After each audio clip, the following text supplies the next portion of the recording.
To begin with, you hit the economy, which is very, very important, because without jobs and the revenue that generates, and frankly, the confidence that generates in a city, it's hard to do much. We have a number of organizations who have the expertise to work on bringing the jobs here. My role as mayor is to, number one, articulate with them and know what they're doing, and to be open to helping as we can to get them to come here. The days of bringing a 2,000 job factory to Sterling are probably, any place in the United States is probably gone.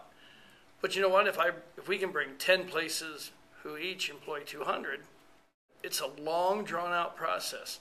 To get the distribution center I think that was a 4 or 5 year effort. To get Kohl's to come here was another 4-year effort. So, the folks in that situation are constantly working.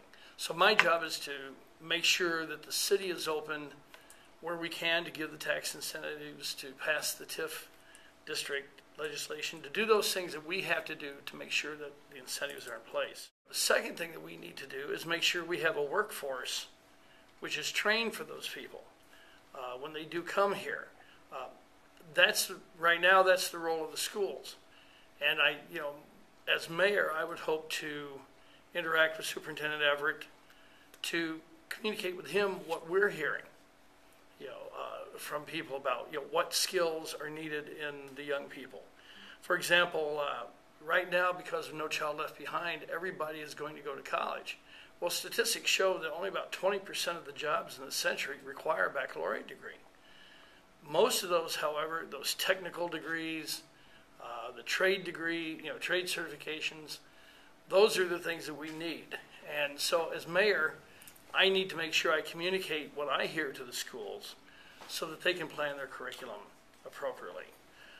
In terms of my specific vision for Sterling, besides the economic things, I see wonderful things happening on the East End.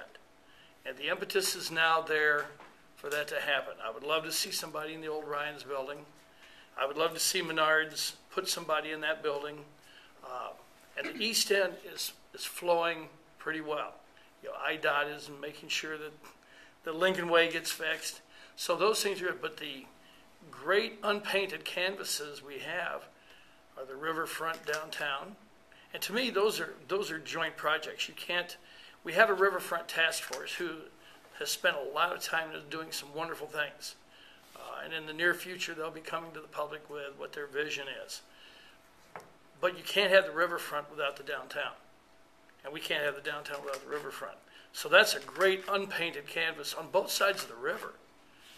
Just imagine what we could have if we develop both sides of the river and we make this a destination.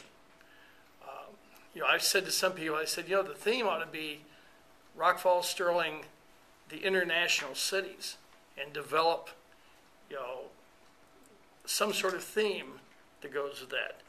The other great unpainted canvas in Sterling is the West End.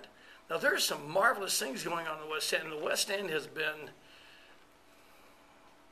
largely ignored. It's the silent end of town.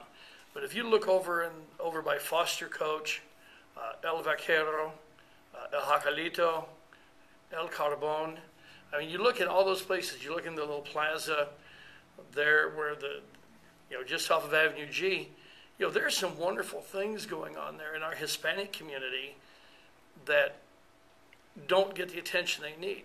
So I look at the riverfront downtown and I look at that West End for development as being great unpainted canvases. And I'm eager to see what we as a city can do to dream for those areas.